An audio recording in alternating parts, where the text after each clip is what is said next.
Good morning students. आज class 9th में प्रश्नावली 1.3 में कुछ सवाल बाकी रह गए थे, उसको सॉल्व किया जाएगा। तो सबसे पहले क्वेश्चन नंबर 4 के खंड हैं, चौथे का पहला। इसने हमने आपको बताया था कि दशमलव संख्याओं को p/q के रूप में लिखिए, लेकिन ऐसी दशमलव संख्याएं हैं जो आवर्ती हैं, यानी जिनका जो संख्याएं रिपीट हो रही हैं खंडों में। तो पहले है आपका 0.77/12, यानी अब इसको आपको सॉल्व करने के लिए हमने बताया था कि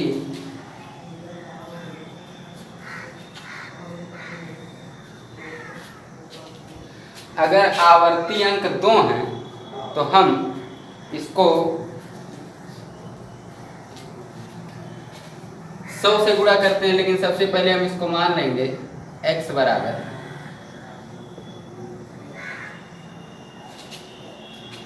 0.77। बार लिखा तो हम चाहे जितनी बार इसको लिख लें, 7। अब इसको इसमें हम कितने का गुणा करते हैं? 100 का। समीकरण नंबर 1, समीकरण 1 में 100 से गुणा करने पर समीकरण 1 है, ये हो गया 100x। इसमें जब 100 का गुणा होगा तो 2 7 इधर आएगा, 77.77। अगर हम चाहें तो इसको 7 कई बार है तो हम कई बार इसका रिपीट भी कर सकते हैं। समीकरण नंबर 2। अब क्या करते हैं, समीकरण 1 में से समीकरण 2 में से हम समीकरण 1 को घटाते हैं। तो लिखेंगे क्या? समीकरण 2 में से समीकरण 1 को घटाने पर, समीकरण 2 में से समीकरण 1 को घटाया जाए तो समीकरण 2 हमारा है 100x में से 1 को घटाएंगे, यानी बाएं पक्ष को बाएं पक्ष से घटाएंगे। 100x माइनस x बराबर 77.7777 माइनस 0.7777। तो इसको जब हम घटाएंगे तो 100x में से 1 घटा 99x, और 77 इतने में से ये घट जाएगा तो ये इतना, इससे ये घटेगा तो ये 0 हो जाएगा, इधर बचेगा खाली 77। x बराबर 77/99। 11 से काट दीजिए, 11 7 77, 11 9 99, यानी x का मान हो गया 7/9, यानी हमारा p/q के रूप में ये व्यक्त हो गया 7/9 होगा।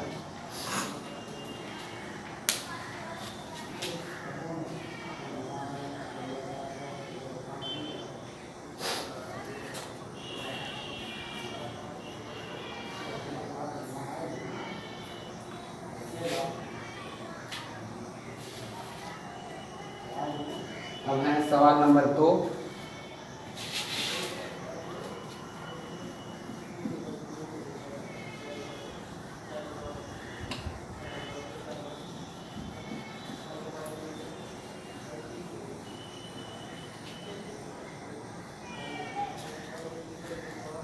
सवाल नंबर 2 है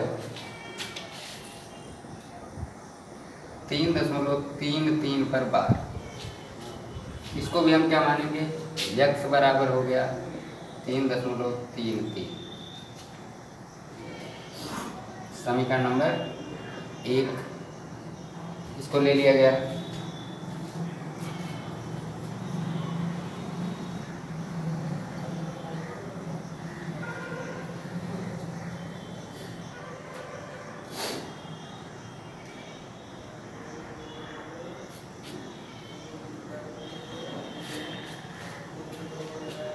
अब इसमें आवर्ती अंक कितने हैं?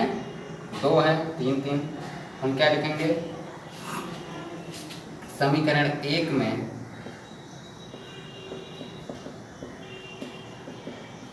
100 से गुणा करने पर तो हो जाएगा 100x बराबर 333। भाई 2 अंक इधर आ जाएगा। ये 3 हमारा कितनी भी बार लिख सकते हैं हम। 3 यहाँ लिखेंगे, फिर बाद में 3 क्यों लिखेंगे? क्योंकि इसको 0 करना रहता है, तभी ये घटेगा। अब हो गया समीकरण नंबर ये 2। अब किया जाएगा फिर वही काम, समीकरण 2 में से समीकरण 1 को हम घटाएंगे। समीकरण 2 में से समीकरण 1 को घटाने पर इसको घटाएंगे। 100x में से एक x घट गया, 100x माइनस x। अभी एक लाइन लिख दिया जाए, 333.33 माइनस 3.3। 100x में से एक x घट गया, 99x। 333 में से ये इतना घटा 3.33, तो हो गया 330। कितना हो गया? 330। x बराबर हो जाएगा 330/99। 11 तिया 33, 30 हो गया, 11 9 99, यानी आ गया x का मान 30/9। ये हो गया हमारा p/q के रूप में ये भी संख्या व्यक्त होगी।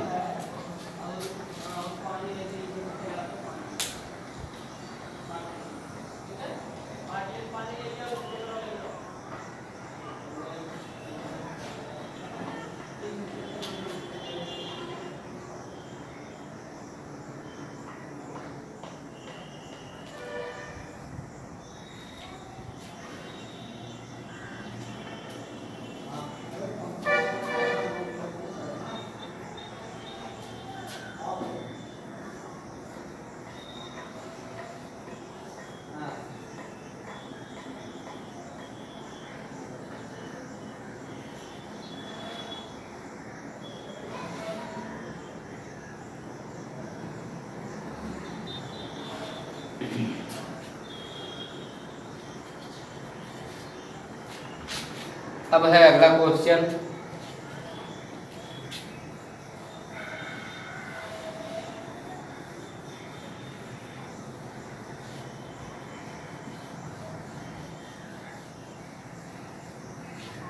चौथे का तीसरा क्वेश्चन है।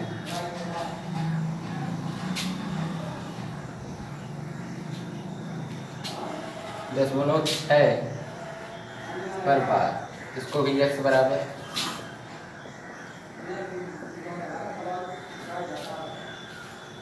ये लिख सकते हैं।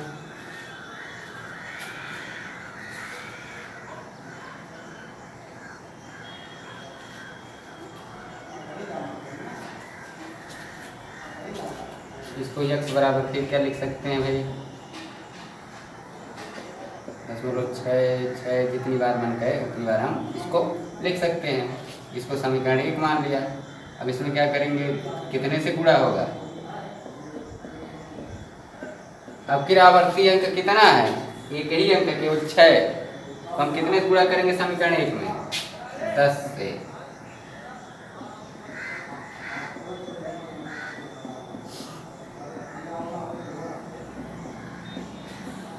तो 10 से गुणा होगा तो हो गया 10x बराबर 6.6। तो इधर आया, और एक 6 और बढ़ा लीजिए क्योंकि इसको 0 इधर करना होगा। ये हो गया समीकरण नंबर 2। समीकरण 2 में से फिर 1 को घटाइए। समीकरण 2 में से 1 को घटाने पर इसको जब घटाएंगे तो हो जाएगा 10x में से एक x घट गया, 9x बराबर इसमें से ये घटा, ये इधर 0 हो गया, बचा 6x बराबर 6/9। 3 दूनी 6, 3 त्रिक का 9, यानी कि x का मान आ गया 2/9। 3, p/q के रूप में इसका मान हो गया 2/3।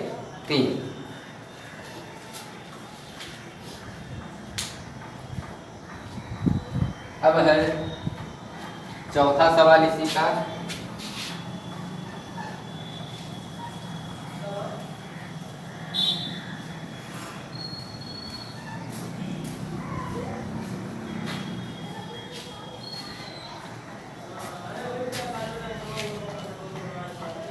चौथा सवाल है 0.272727 ये दिया है and so on dot dot, यानी कि 27 रिपीट होगा, यानी इसको हम मान लेंगे x बराबर 0.2727। तो ये ले लीजिए, ये भी ले सकते हैं, कोई जरूरी नहीं है। अब भाई 27 हम जितनी बार मन करें उतनी बार लिख सकते हैं।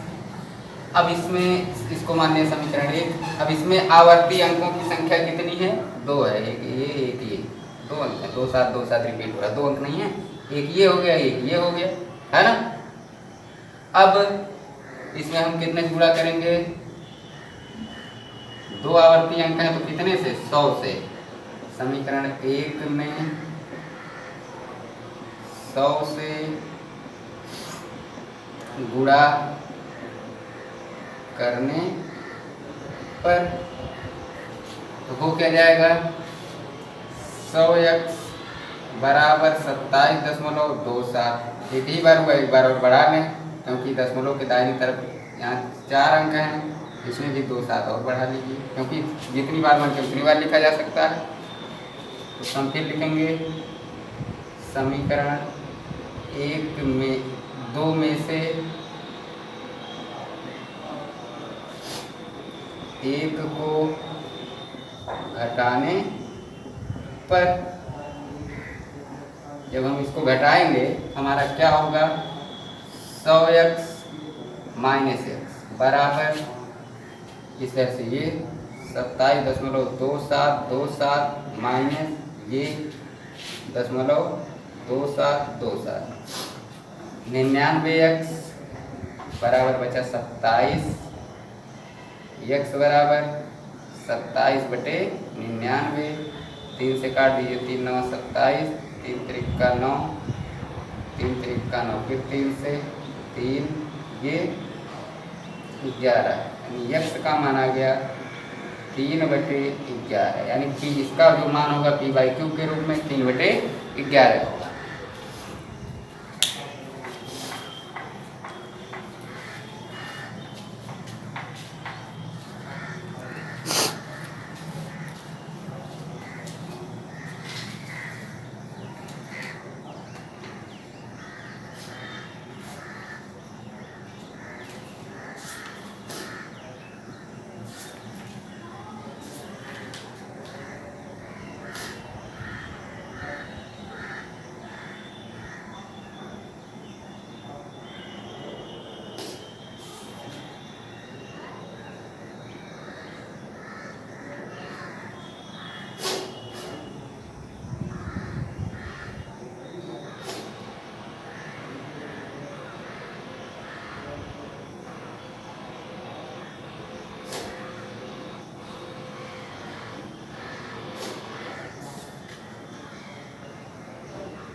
अब हम शुरू करने जा रहे हैं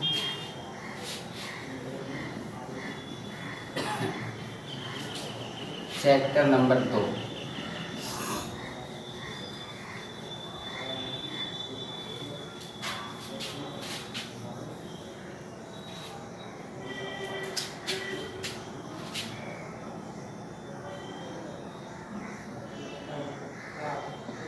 चैप्टर 2 जो आपका है बहुपद।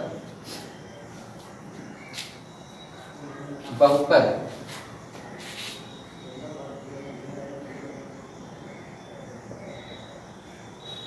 बहुपद किसे कहते हैं?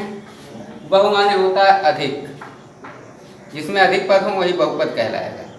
लेकिन अब हम पढ़ रहे हैं बीजगणितीय व्यंजक, तो बीजगणितीय व्यंजक होना चाहिए, बीजीय व्यंजक जिसको हम कहते हैं। इसकी परिभाषा जो होगी, एक ऐसा बीजीय व्यंजक, एक ऐसा बीजीय व्यंजक जिसमें चर राशियां, जिसमें चर राशियां केवल ऋणोत्तर, केवल ऋणोत्तर पूर्णांक घात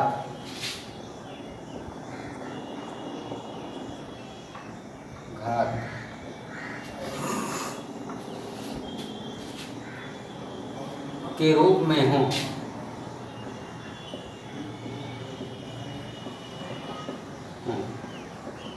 उन्हें बहुपद कहते हैं। ध्यान दीजिए, एक ऐसा बीजीय व्यंजक जिसमें चर राशियां केवल ऋणोत्तर पूर्णांक घात के रूप में हो, उन्हें बहुपद कहते हैं। अब सोचेंगे आप ऋणोत्तर पूर्णांक घात क्या होता है? तो ऋणोत्तर पूर्णांक घात चर राशि की जो घात हो, जैसे कोई अक्षर आ गया 2x² + 3x + 7 मान लिया। अब इसकी जो घात हो वो धनात्मक हो, क्या हो? ऋणोत्तर पूर्णांक घात का मतलब चर राशि की घात धनात्मक होनी चाहिए। धनात्मक हो या शून्य भी हो सकता है, लेकिन ऋण नहीं होना चाहिए। ऋणोत्तर मतलब ऋण से बड़ा, है ना? ऋण से बड़ा मतलब हो गया, ऋण से बड़ा माने धनात्मक में जाएगा, है ना? तो ये बहुपद कहलाते हैं। इसमें जो है बहुपद को अगर x में है तो वो पूरा x में रहेगा, तब x में बहुपद कहलाएगा। अगर y में आ गया 2y² + 5y + कुछ 3 कुछ भी आ गया, तो ये बहुपद अगर पूछा जाए ये बहुपद है कि नहीं, तो है। अगर पूछ लिया जाए कि जो है ये किस अक्षर, किस बीजीय व्यंजक में बहुपद है, तो आप कहेंगे y में है। किस बीजीय अक्षर में व्यंजक है, तो आप कहेंगे y में। तो बहुपद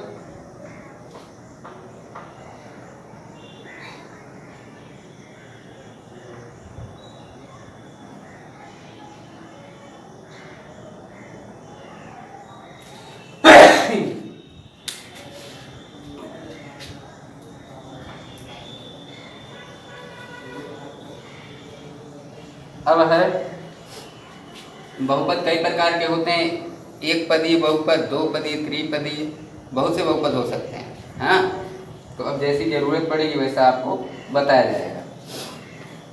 तो आप सबसे पहले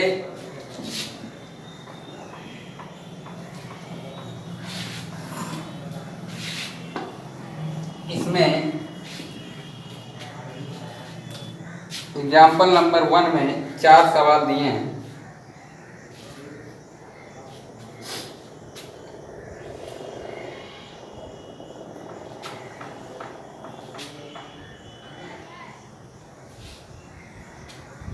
पहला है एग्जाम्पल नंबर 1, दिया है x² - 3x + 1। इसको पूछा है निम्नलिखित फलनों में कौन कौन से बहुपद हैं। तो आप क्या कहेंगे? ये बहुपद है। क्यों है? क्योंकि इसमें जो चर राशि है उसकी घात धनात्मक है, ऋणोत्तर पूर्णांक है, ये बहुपद है, बहुपद है। दूसरा दिया है 2x + 5, यह भी बहुपद है। क्यों है? क्योंकि इसमें भी जो चर राशि है उसकी घात ऋणोत्तर पूर्णांक है, यानी धनात्मक घात है, एक की, यहाँ पे एक माना जाता है। यह बहुपद है, तीसरा ध्यान दीजिए,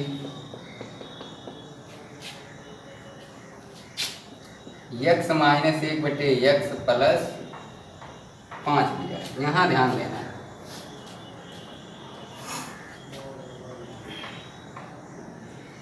यहाँ पे ये जो x है इस पर 1 की घात है, यहाँ पर भी 1 की घात है, लेकिन जब हम इसको ऊपर करें तो हो क्या जाएगा, x, इसको जब हम ऊपर करेंगे तो इस पर जो पावर 1 है प्लस का, वो माइनस का पावर बन जाएगा।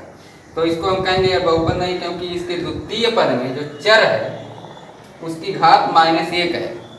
कैसे, x के पावर 1 माइनस ये 1 गुणे x के पावर -1, ठीक है, और ये प्लस 5, x के पावर 1 माइनस x के पावर -1, 1 का गुणा होगा, इतना होगा। अब x जो आया उसमें जो चर की घात आ गई, एक ऋणात्मक पूर्णांक आ गई, सॉरी ऋणात्मक पूर्णांक आ गई, ऋणात्मक घात, तो ये जो है बहुपद नहीं होगा। फिर क्या है,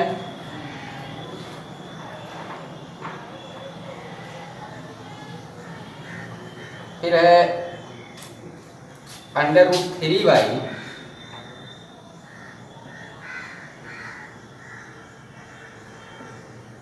प्लस 2√y प्लस 1। इसमें पूछ रहा है बहुपद है कि नहीं, नहीं है। क्यों नहीं है, क्योंकि ये जो y है अंडर रूट में, इसमें जो घात शून्य हो या धनात्मक पूर्णांक के रूप में होना चाहिए, धनात्मक पूर्णांक, ना कि बटे के रूप में आ जाए।